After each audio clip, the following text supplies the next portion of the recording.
interesting aspect of my dad, it probably sounds as if I'm bragging, was he had the reputation of being extremely honest.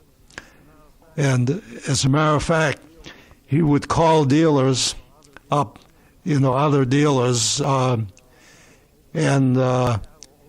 sell cattle over the phone. And they would say to him, "Sam, is it worth it, what you're asking?" If my father said yes, they said, "Ship it."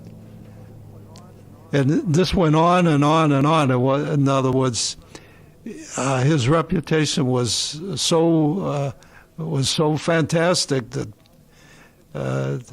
it just made me proud of him. Mm-hmm. How can you help it? But and he also became a great judge of cattle, obviously, too. Was there competition for business among the various cattle dealers? Yes. There were a lot of cattle dealers. There were different ways that, they got rid of them, either for meat or for milk. Uh-huh. Julius, tell them that they used to each have their each cattle dealer after a while had a certain territory which was familiar with the farmer. Between the two of them, they developed a rapport.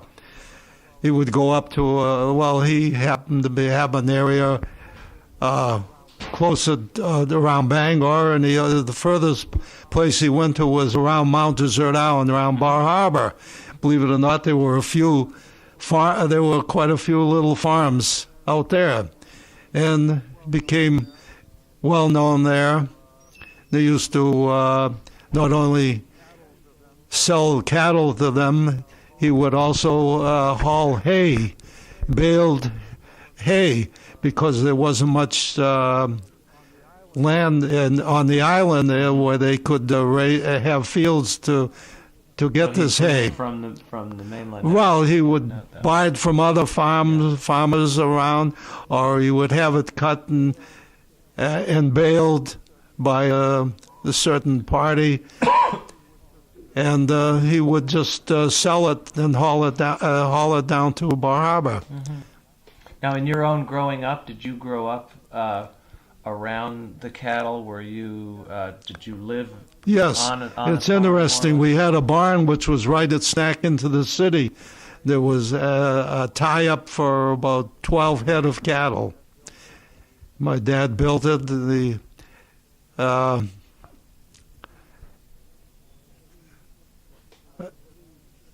It's just hard to believe that you could have a barn with cattle right within the city.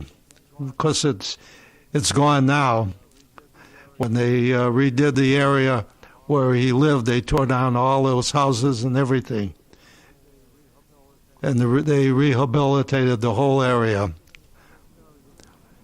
Incidentally, this particular place where he lived was close to the temple. We were very close to walking distance. Mm-hmm. It was probably roughly a par 4 hole, which is probably around 400 yards, 450. That's how close we lived to the temple. Did he put you to work when you were young? Well, no, These kinds of things? No. When I was old enough to help him, I would help him, but I didn't milk the cattle or anything else like that. He had a hired man that would do that. But I would ride around with him on the truck, bring my lunch and ride along. What's that? Oh, this is... Huh. The temple, the dedication of the temple here. That's when they dedicated the temple here in Augusta.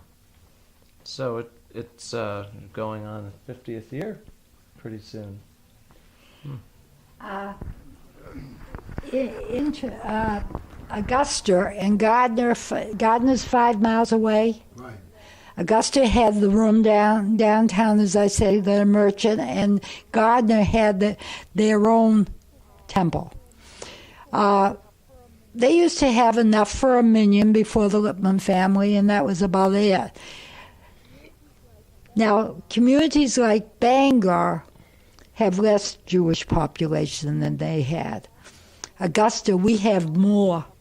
Of course, Gardner and Augusta Used to be the other way around, though. Used to be that Bangor had more than Augusta. And Bangor still has a lot more than Augusta. It's a much larger Are you city. going up to the Bangor area at all?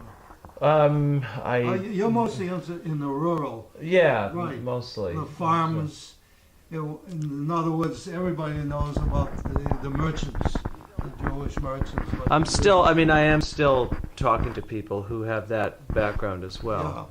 Yeah. But especially Milt with his father had a store up there, but they ended up in the potato business. Right. And very successful. Yeah. Yeah. Well, it was interesting to me to hear that their family wasn't the only Jewish family raising potatoes. There were several other Jewish families raising potatoes too. Yeah. I think they're having a hard time up there maintaining their synagogue. The reason we're having a hard time is because we do not have a wealthy Jewish population. You got the wrong number. We have people that work for the state. We don't have a lot of wealthy merchants. I mean, we do have a few lawyers. So having a 3/4-time rabbi with 50 families, and a lot of them really the dues, between the dues and having to pay Hebrew school, Hebrew school is heavily subsidized, that it's hard for them to make this obligation. So a few families, I think what we get in dues pays half the cost of maintaining the building and the rabbi, and there are a few families that are very generous and make up the rest. But we do have more families. When we moved here, we were the youngest Jewish couple in Augusta. There was no one else. Right. And then Now we're the elders. it's all right. It's okay. Yeah. No, listen, I'm just thinking. Oh, and Julia, excuse me. At this dedication, my husband, and he was, as I say, he was on the board. He's a honorary trustee now, but we've gone the gamut. I mean, he's been president. You've been head of Sunday school. He's been on the board, and right as I say now, he's an honorary trustee of the temple. You were going to say something, I think. What's that? I think you were going to say something, perhaps. Oh. I have a question I can ask. Sure. Well, I'm going to ask both of you, just as a way to kind of maybe conclude, unless other things come up.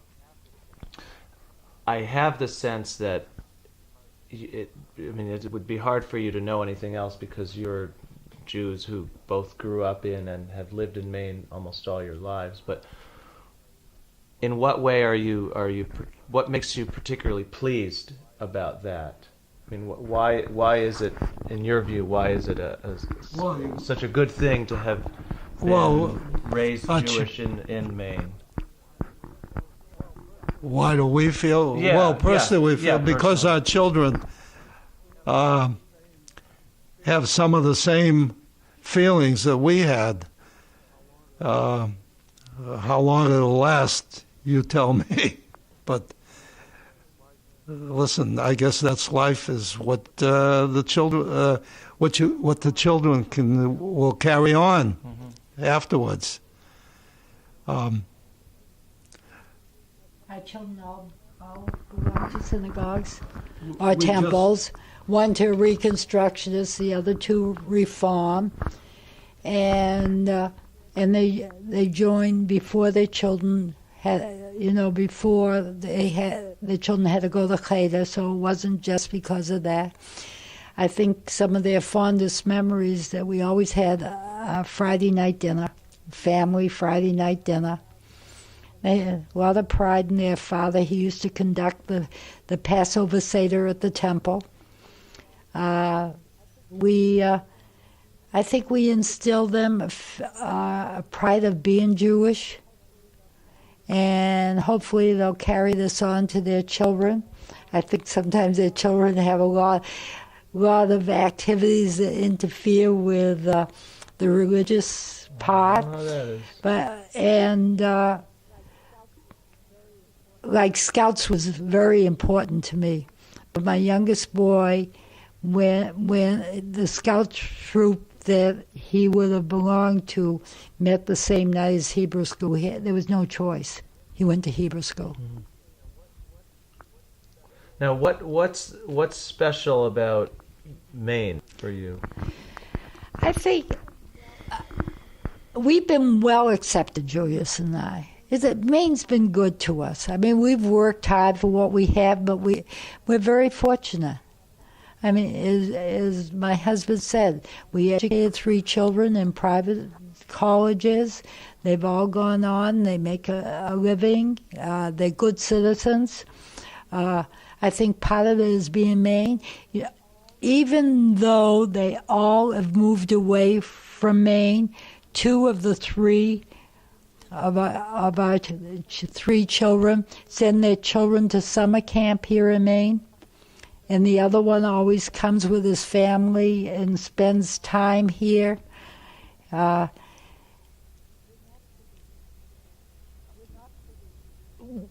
not city people.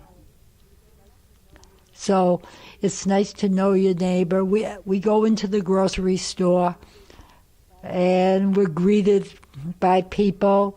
You've got to realize we've been here over 50 years, so people get to know you, and we know others. So, by the way, did I say we sent 3 children tax-free? It was after tax. I've got to correct that. Okay. Well, anyways. They were all in college at the same time, and Julius used to hold his head and say, so someone once said to him, you could not ask for a better place to have your children, at least you know where they're at. Yeah. Mm-hmm. But also, we love our Jewish community. The people are interesting. We still have the rabbi every Yontif for dinner at Rosh Hashanah. And I'm fortunate. I still have family here. I have cousins here. Mm-hmm. And so it's like a small, a close family. Is there any family of yours still in Skowhegan, or? No. They all. I have friends in Skowhegan, no family. Yeah. And I still get together. I still go to my high school reunion. Mm-hmm. Went to my 60th. Just went to my 60th, and had lunch with. They used to call us United Nations, as you might say, because there were 1 Catholic girl, 2 Protestant girls, and a Jewish girl, and the 4 of us were best friends all through school. And the ones that left, we still get together at least once a year. Mm.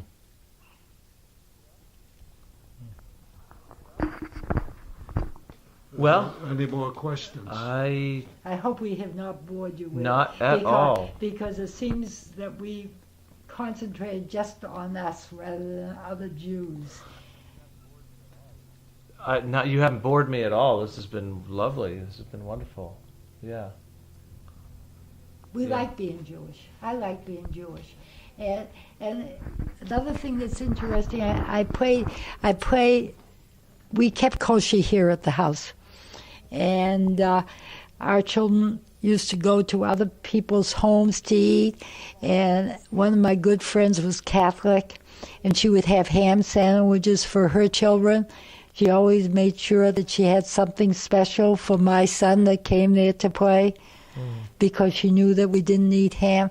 But one of the things one of the girls said, Charlotte, it's so nice that you're proud of your religion, and whenever you can't play tennis, you tell about the holiday and why you can't play and why you're going to be away.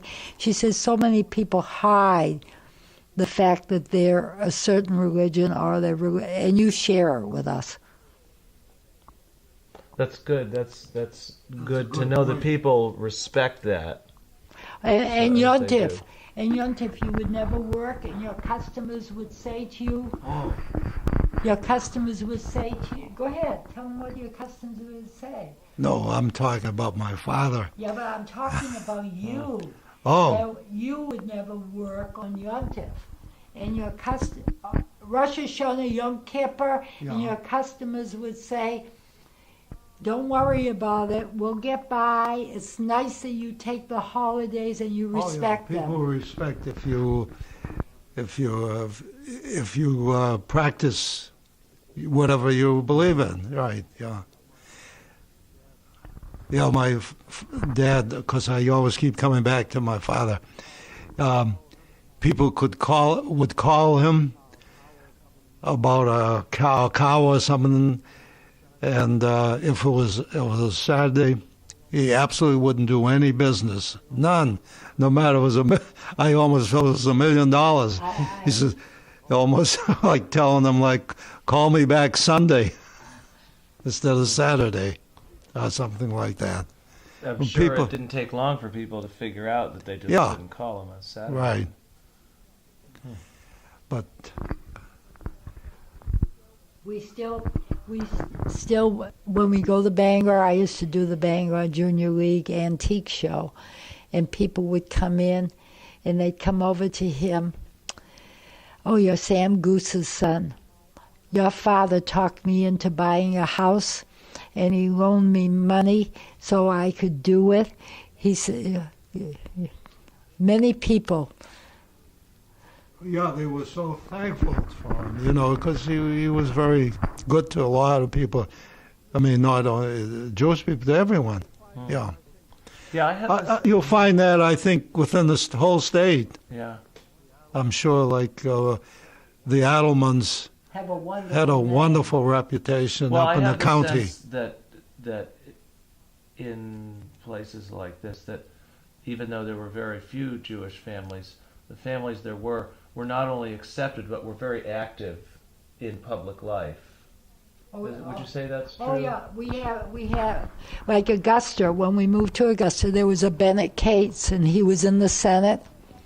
And actually, did Bennett run for governor? No, but he had thought about running for governor.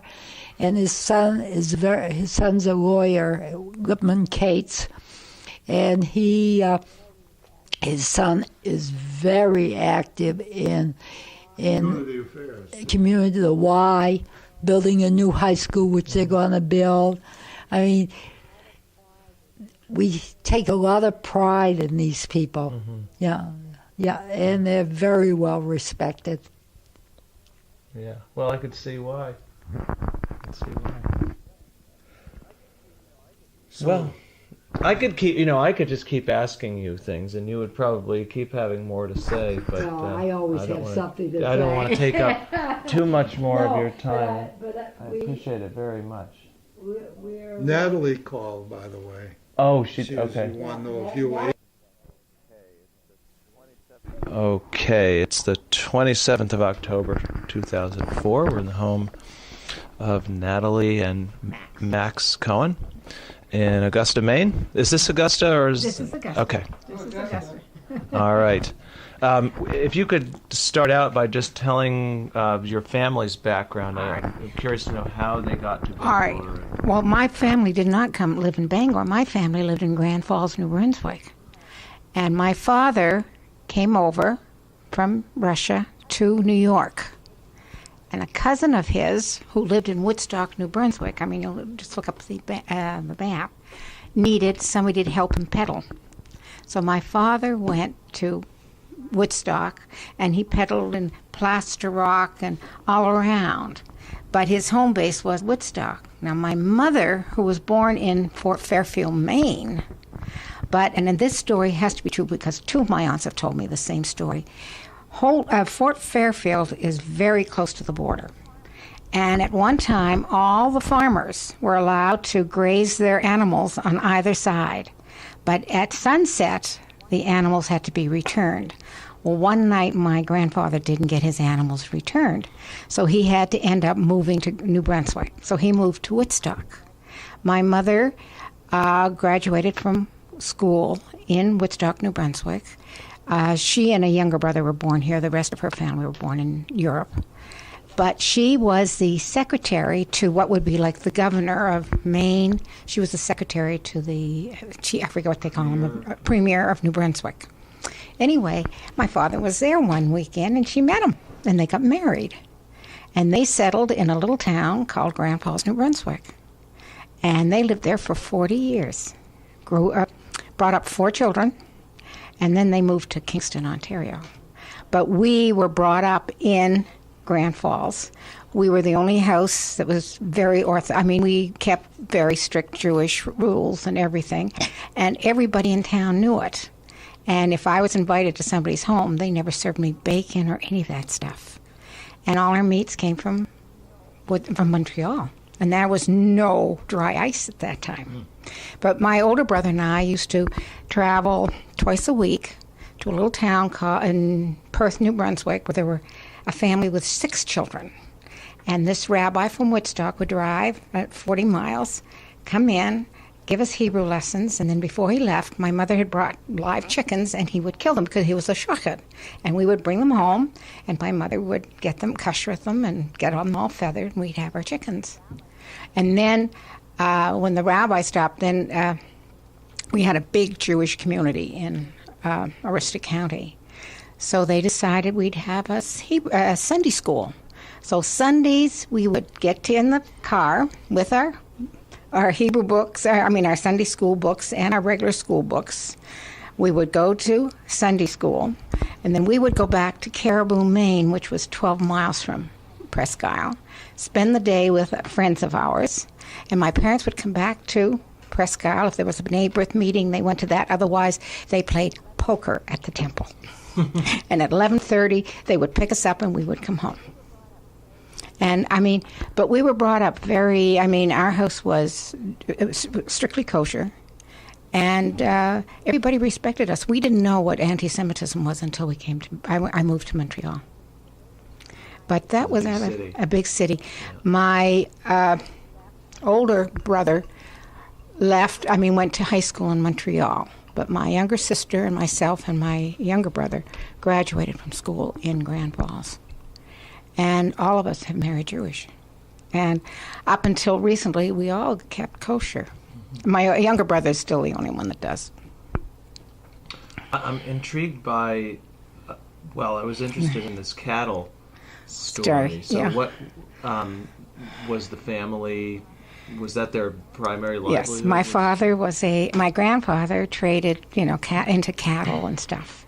And when his cattle was gone, he had to go where his cattle went. So they moved to Woodstock, New Brunswick. And there was a large family of, there were some of my mother's side of the family, but mostly in New Brunswick is my father's side. My mother's side was mostly in the States. And so you say he was a trader. He would go around and buy and sell cattle. Small farmers and then sell them. Yeah. And how did he get started in that?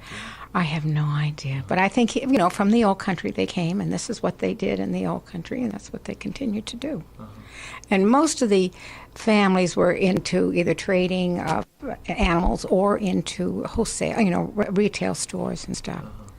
But my mother's side of the family, most of them located in Aroostook County and then into Massachusetts and New York. My father's side of the family came in and located themselves in St. John, and some in New York too.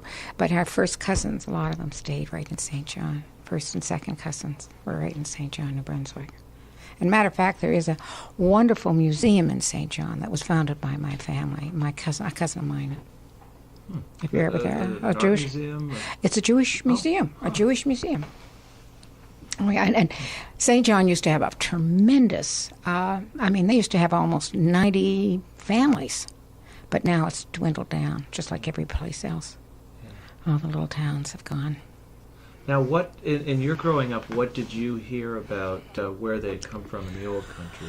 My father would tell us about, they both came from Grodno, or in that area of, it was Poland at the time.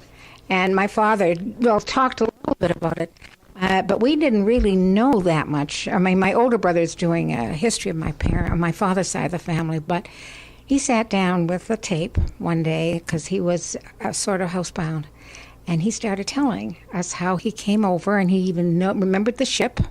I can't remember right now, and how he landed at Ellis Island. And an uncle of his was his benefactor. And I always thought I was named after a cousin, but I'm named after him, after my uncle. And but the uncle wanted him to go on to college because my father was very, very bright. He talked, I think, it was 8 or 9 languages and stuff. And he went to night school just to learn how to say hello and goodbye, and he left. He didn't want any more of that. He just wanted to get into the business world. So he got into the business world. And how did he make his way from Ellis Island to... Well, he stayed, as I said, he stayed with this uncle, and then this cousin from New Brunswick came and said, I need somebody to help me peddle. So my father moved to Woodstock, New Brunswick, and then he peddled all these little towns, and he found Grand Falls the best one when he was ready to settle. I did have a picture of my father's store, his first store, but my nephew, who never really met my father, although my father saw him because he was only 2 months old when my father died, we gave him the picture because he's a spitting image of my father. And this building now has been destroyed. But that's the only building on our main street, and plus the building where we were, because it was a fire, and they had to put up a new building. But those are the only 2 buildings on our street that have been changed. And but that's where he started, and he had his little store, and he was very well known. And even today, when I go back, my generation don't remember my parents, but their parents do, and they're always saying, I can remember going into the Cohen store for this and for that. And when we come home, there's a Cohen in the building, and the older people come. They make a point of coming just to see a Cohen. What was the peddling like? Peddling, he peddled. How did he do that? He peddled. Well, first of all, by buggy, I suppose, and then cars. But he peddled pants and shirts and stuff. And even after he opened up his business, because he was also an ardent fisher, he loved to fish, and he had a special fishing hole. But he had also a store in Plaster Rock. So he would take stuff, and then he would say, gee, John so-and-so hasn't been in for a while. I better stop in. Maybe he needs a new pair of pants. And he would bring the pants. And these people were as honest as the day came. And when they would come into town, they would pay my father. And he did this all his life while he lived while he was down there, while he was in Grand Falls. Yeah. And my mother was very active. She was, as I said, born in the States, but she became president of the IODE, which is like the DAR here in the States. And she really shouldn't have been, but she did. But no, she was they both were very, very well liked and very, very looked upon as very, very. I mean, they just were into this. You mean on the part of non-Jews as well? Oh yeah, the Jewish people. I mean, well, I'll tell you, this town was predominantly Catholic, and Catholics have a lot of holidays. And there was a town meeting, and the Catholic people wanted all the stores closed on the Catholic holy days and holidays. One man got up and said, Herbie Cohen closes his store 4 times a year, and he never asks us to close ours. What right do we have to ask him? And that was the end of it. But this is the way it was always been. And on my 30th high school reunion, my husband and I was getting ready to go into the place where they were eating. One of my friends said, Natalie, don't touch anything on the table. Your stuff is already prepared. And I mean, I didn't ask for this, but this was out of they just did it. But, oh no, and then one of the women that worked for my parents are still living, and we visit her, and she was our maid, and she worked, and when she left our house, she made her husband buy 2 sets of dishes. She didn't know how to do anything else, because she was 16 when she started working for us. And when I go in there, if she served bacon, I mean, she's never served bacon to her children. None of those, her children never learned how to eat bacon or any of that stuff until they got married. And she just never had it in her house. But, but the people there really admired my parents. I mean, my parents were looked up to. When my father was in the Lions, I think it was, and no, Rotary. And when he moved to Kingston, usually you send a letter to the next group so they will take him. Wow. They said, we don't send letters, we're calling. And they called. And in Kingston, Ontario, up until my father moved there, Jewish boys could not get into the Masons. I mean, they could, but they either had to go to Montreal or Toronto. They would not allow them to go through the whole thing in Kingston. And my father said, there are young men here that want to become Masons. My son is one of them. They're going through here. And it was the first time in like 30 years that Jewish boys were admitted to the Masons in Kingston, Ontario. But, I mean, he just did these things. I mean, he didn't look for it. I mean, he just did it. He just liked doing things, and that's what he did. Mm-hmm. And but People respected that. he was very well respected. Yeah. Both my parents were.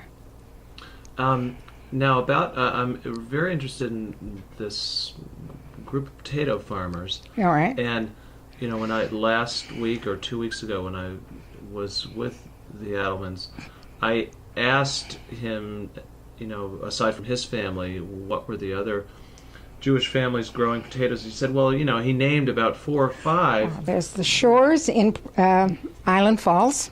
There's another family you should look into. I mean, the parents are dead, but the son, his name is Arthur. He's a cousin of mine. He's a farmer. Then there were the Adelmans. And then in Presque Isle there were Fishes. There was 2 other families. I can't think of their names right now. But they were in the farming business. I mean, they were either brokers or something. They weren't actual farmers. The Adelmans were actual farmers. The Shores were actual farmers. And then there was a family. So some of these families just were brokers. They bought and sold. Sold, yeah. But then there was a farmer in Limestone named Marks, Harold Marks. Mm-hmm. He was a farmer. And they had big, spreads. I mean, it was nothing small. And then, but those were the 3 big farmers. But then we had merchants in Presque Isle. I mean, there were some merchants. Green's was a big store, and they were merchants. Then there was the Weinbergs, and he's still there in Presque Isle. And in Fort Fairfield, there were the Greens, and there was another family. There was 2 or 3 families, but they were merchandise more than they were in. But they could have been potato too, and even in Houghton, there was some potato brokers. Mm-hmm. More farmers, but brokers. And then these Escovitz were all car dealers. Every one of them. I mean, Caribou had one, and there was a store in Reader's, the Red Book. They had just gotten 12 big caddies, and they were on a hill, and this truck came and ran right through all of them. But, and then, the Escovitz is in, now the Escovitz in Fort Kent, they were farmers. Harry had a farm, right? Yes, he had all kinds of land up there. Land that was farm, and they may have, rented it out to people, but they were farmers. But they also were in the in car dealership. Do you have any idea? Because this was I asked Milton about this, and he just wasn't sure. How did this end up happening? That so many, because we all know that there just aren't very many Jewish farmers at all. That I don't know. How did that end up all happening in Aroostook County? Aroostook County is potato country. Right. That's one thing. Right. I really don't know. I have no idea. I never asked my parents that question. Now, my older brother may know, and I'm going to be seeing him next week. But I don't know how they all came up there. They just migrated. One would migrate, and the rest of them came. Because most of them were all families. What? In the old country, they used to grow, the families grew potatoes there. A lot of it was used for cattle feed and vodka. You know what I mean? Yeah. Yeah. Huh. So they may just have brought it with them. They brought the trade with them. Basically, the Yeah, because I think all the Escovettes, none of them were born here, as far as I know. I think they were all born in the old country. Huh. And the Escovettes, you'll hear Rappaport and Escovettes. That's one family. The Escovettes had to buy a name to get out of Europe. So they took the name Escovettes. But all the Rappaports and Escovettes are related. They're one family. One and the same. Oh, yeah. Huh. But it was a very close family. I mean, it was nothing for us to travel 25, 30 miles to be with other people. And I mean, I used to come to Bangor over Christmas vacation just to be with other Jewish children. I'd go to Fredericton, New Brunswick to be with other Jewish people. And I went to camp in, well, it's no more, but it was here in Waterville, outside of Waterville. We had a camp. It was mainly for Maine Jewish children. What was that? Camp Lown. Uh-huh. And this was found by Phil Lown, who was the Old Town Trotter Shoes. And he founded this, and I mean, it was fantastic. I was there for 3 years, and it was wonderful. I learned Hebrew. I mean, we had everything there. I mean, it was just a marvelous camp and very reasonable. But it was all Maine Jewish children from all over. Now, what was the? You mentioned, the length to which people would go to get their kosher food and so on. What was the level of Jewish education that was passed on? Passed to on. Your generation. My generation. Well, my mother passed it on to us, and I mean, we did everything. The holidays, even with the throwing of the pennies. We didn't use the chicken, but we used the pennies, but I mean everything. If it was a holiday, we celebrated it. The Americans didn't celebrate as much. However, I can remember one year we were at a cousin's house, and she was serving milk and meat. And my kid brother, who was about 4 years old then, said very loudly, "How can you do that? And you're in a Jewish home." From that day on, she never served meat and milk with us around, especially with him around. And but our family was known, and I mean, we ate out. But our home was strictly kosher. I mean, my father also bought and sold raw hides, animals' hides. And one trapper, if he didn't have enough money to pay for clothes, he would give us a deer. And naturally, my mother wouldn't allow the deer in the house, so we'd go over to the restaurant. We had a restaurant, and my father would go in the kitchen, and he would make venison for us. And it was good. But I mean, these are the things. But our home was kosher. Our home was Jewish. And Friday nights it was served. I mean, we had a Shabbos meal, and we were home Friday nights. We didn't go anywhere. I mean, we had meal together. And the rest of the nights we went back and forth. But Friday nights was our night. And then we did things afterwards. But my mother always had Shabbos meal for us Friday night. Did your dad, aside from cooking venison, would he go out hunting himself? No. My father, the only thing he did was fish. Uh-huh. He loved to fish, and my older brother and my younger brother still fish a lot. My sister and I hated it. But, I mean, if we went, all his grandchildren knew how to put on the worm, take off the fish, and every time a new one was born, my father went out and got another fish rod. So that they all had fishing. The only one that didn't learn was the youngest one, and he's off to see 12 grandchildren. But, he loved to fish. Did he have many good friends who were non-Jews? Oh, yes. Yeah. Oh, yeah. I mean, in our town, naturally, he was the only one, and he had he had a bridge club, which I used to hate when they used to come because the principal of our school was playing, and the Monsignor of the church played. So we had the high top of the church and the priest and the principal, and I stay in my room and I say, "Dad, don't you ask for anything." But they played. He was very active in the Masons. He was active in Rotary. He was active. He was the Santa Claus for the Santa Claus parade every year. And I mean, did he have a beard? No, he looked like Mayor LaGuardia. He was a dead ringer. When Mayor LaGuardia was alive, he could go into New York, New Year's Eve, and get into Billy's Diamond Horseshoe and everything without a reservation. All he would do is say, hello, and they had him. They didn't ask names or anything, and he had a reservation. But he was just a very wonderful man. This man, at the age of 43, was told he only had 6 months to live. And he told his doctors he had a young wife and 4 young children, and he had to see at least 1 grandchild from each one of them. He lived to see 12. He died when he was 71. And he had 2 colostomies.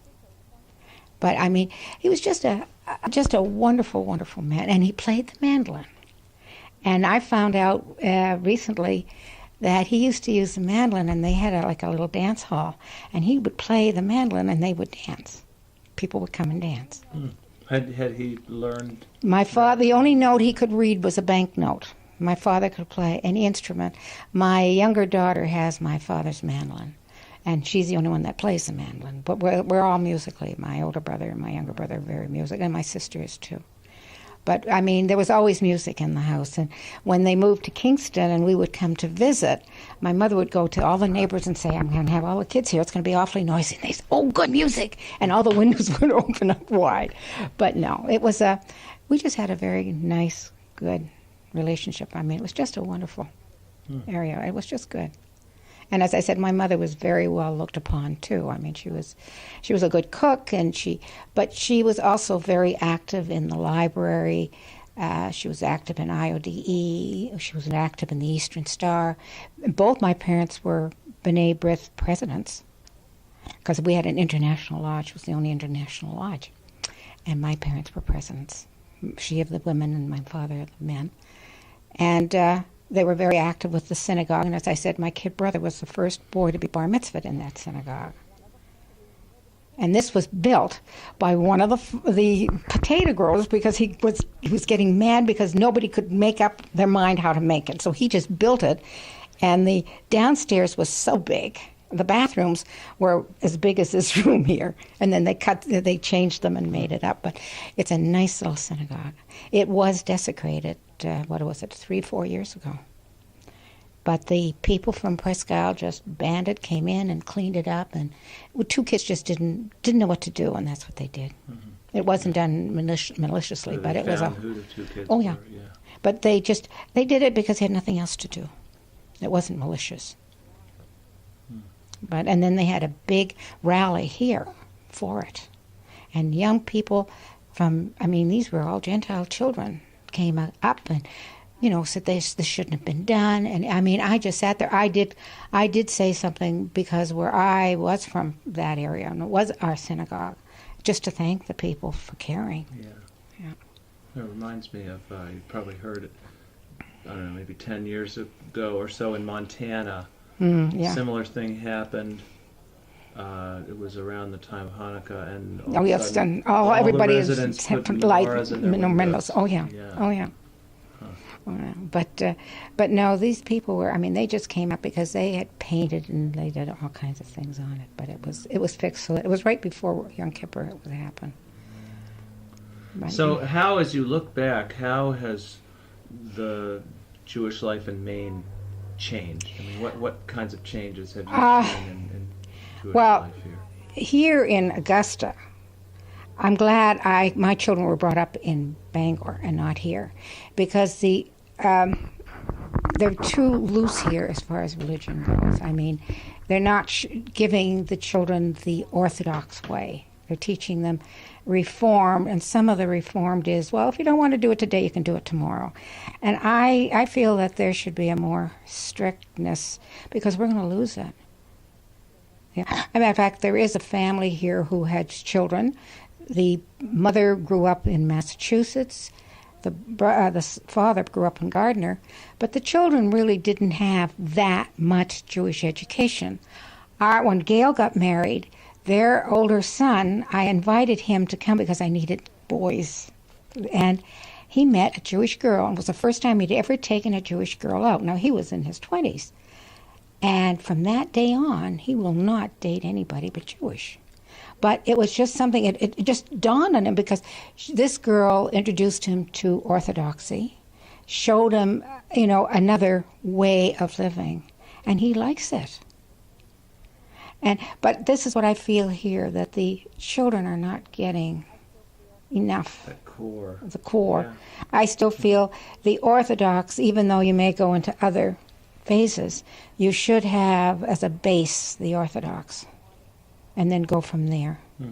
I mean, if you don't want to do this, fine, but at least you know that this is the core. And our children went to day school. We had the only day school in New England. I mean, this side of Boston. And both our children graduated from day school.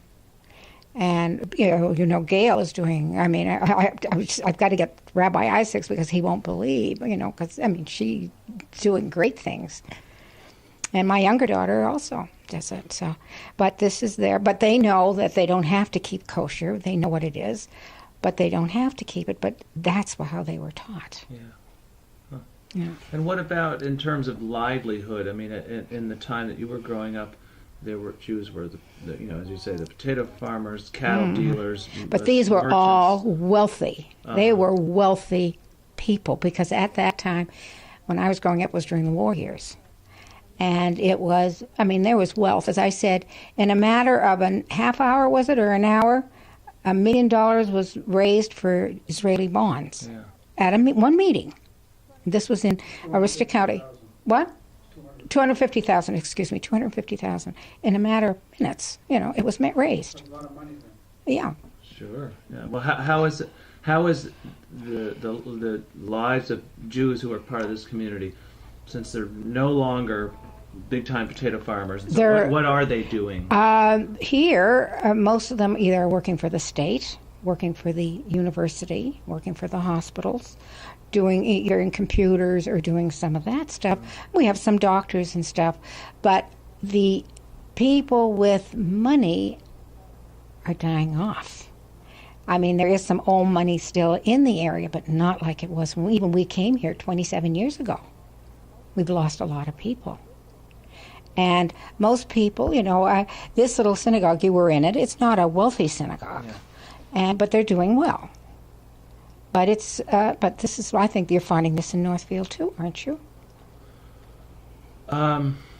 It's hard for me to judge because I didn't grow up Yeah. in Western Mass. Where did you grow up? I grew up in New York City. Okay.